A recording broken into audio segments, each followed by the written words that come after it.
Baik.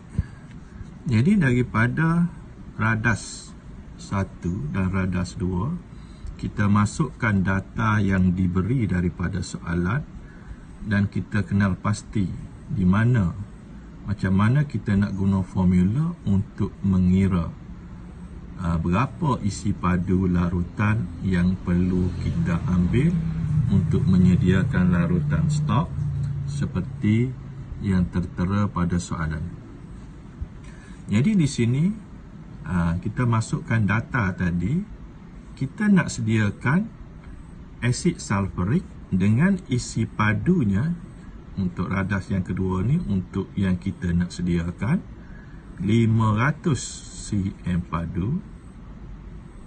Okey, ini sebagai V2 dan kepekatannya adalah 0.15 mol per dm padu. Okey, daripada dua data yang diberi, inilah yang kita nak sediakan. Kita letakkan pada radas selepas kita campur air. Dan bahan asal ataupun asid sulfurik asal yang dibekalkan pada kita berkepekatan 20 mol per dm padu.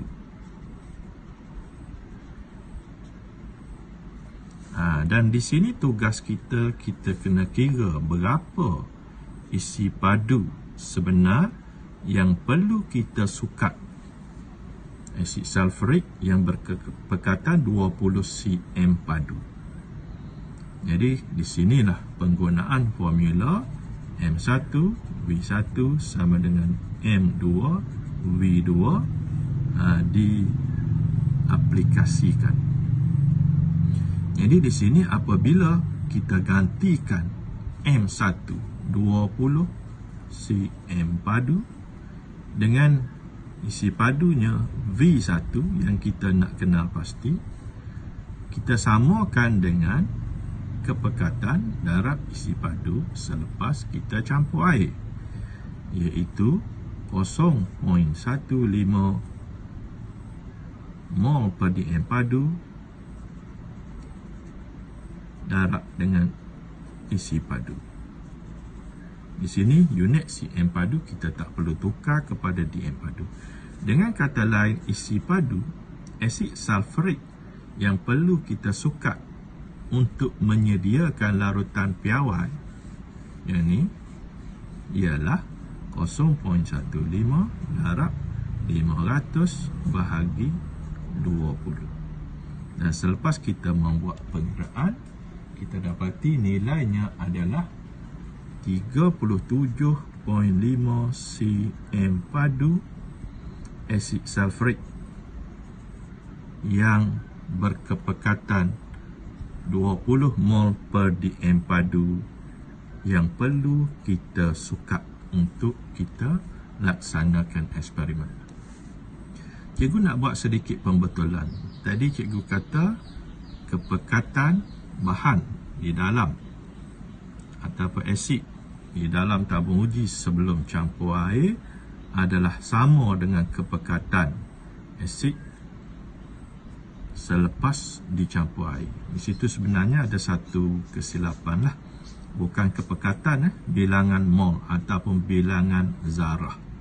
Maknanya zarah asid sebelum dicampur air dengan zarah asid selepas dicampur air tidak berubah. Jadi dari sini, daripada hasil pengiraan kita, asid sulfurik sebanyak 37.5 cm padu inilah yang kita akan gunakan untuk memulakan eksperimen bagi penyediaan larutan stok menggunakan kaedah pencairan. Baik, jadi langkah-langkah yang perlu kita ambil, ini cikgu pergi kepada eksperimen. Eksperimen penyediaan larutan piawai menggunakan kaedah pencairan. Ini berdasarkan soalan yang kita kira tadi, yang kita jawab tadi. Okey. Jadi untuk pengetahuan pelajar, cikgu tunjuk balik di sini kita nak sediakan larutan piawai dengan isi padunya 500 cm padu dengan kepekatannya 0.15 mol per dm padu. Okey. Tadi dalam pengiraan kita kena guna asid yang berkepekatan. Asid yang perlu kita guna tadi, asid sulfurik, yang perlu digunakan ialah sebanyak, ataupun V1 cikgu buat tadi 37.5 cm padu, yang mana kepekatan dia tadi adalah 20 mol per dm padu. Yang ni yang kita nak sedia, yang dua tadi. Yang ni bahan asal yang dibekalkan. Jadi bahan ini yang kita akan gunakan untuk eksperimen. Jadi apa yang perlu kita buat ialah kita perlu menyukat. Kita perlu menyukat isi padu asid sulfurik 20 mol per dm padu ni sebanyak 37.5 cm padu. Jadi kalau kita nak sukat, ada dua kaedah penyukatan di sini, sama ada menggunakan pipet ataupun burette. Nombor satu, kita buat sukatan guna pipet ataupun burette. Tapi apabila kita menggunakan pipet ni isi padu sukatan dia adalah tepat. Mungkin 50 cm padu, 100 cm padu, ataupun 25 cm padu. Sebab pipet ni bentuk dia macam ni. Dia telah mempunyai nilai yang malak, yang tetap. Misalnya 50 cm padu. Ini berbeza dengan burette, di mana burette kita boleh sukat mengikut isi padu yang kita kehendaki. Misalnya di sini, kalau kita nak sukat 37.5 cm padu asid sulfurik dengan kepekatan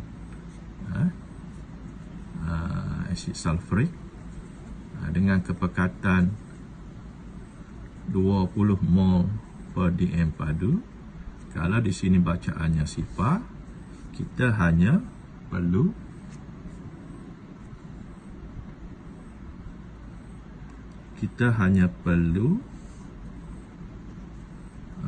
buka penutup di sini supaya asid sulfurik ni keluar.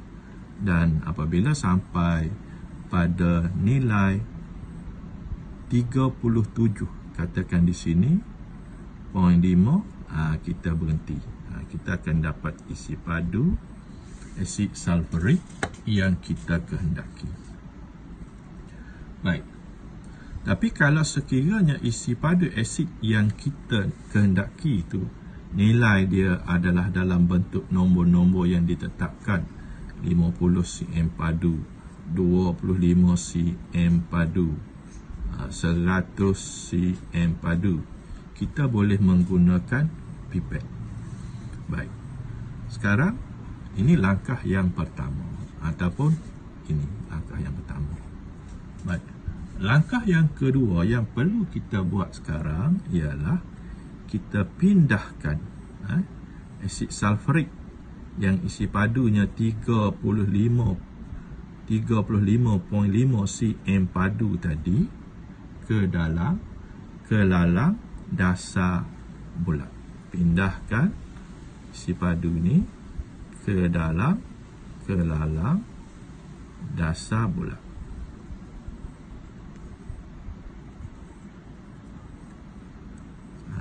Dan kelalang dasar bulat ni juga adalah kelalang dasar bulat yang telah ditetapkan nilai isi padunya. Di sini isi padu kelalang dasar bulat yang kita gunakan adalah kelalang dasar bulat yang berisi padu 500 cm padu yang akan tertulis pada bahagian dinding kelalang.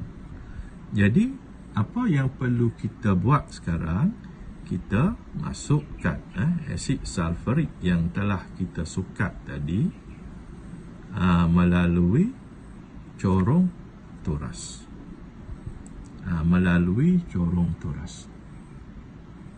Baik. Jadi apabila kita pindahkan asid ni tadi,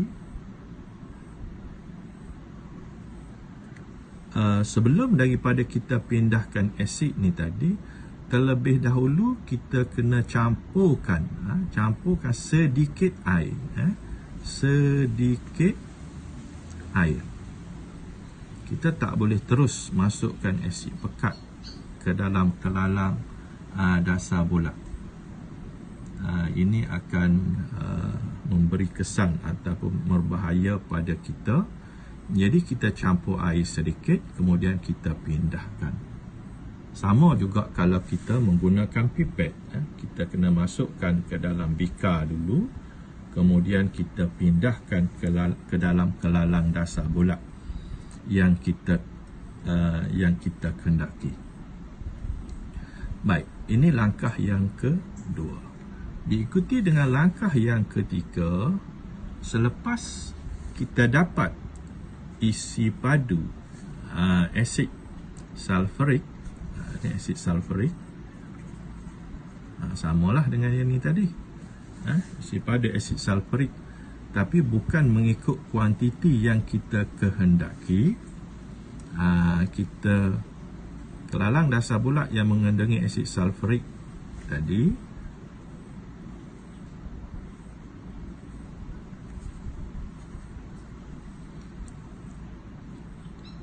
kita tambahkan dia dengan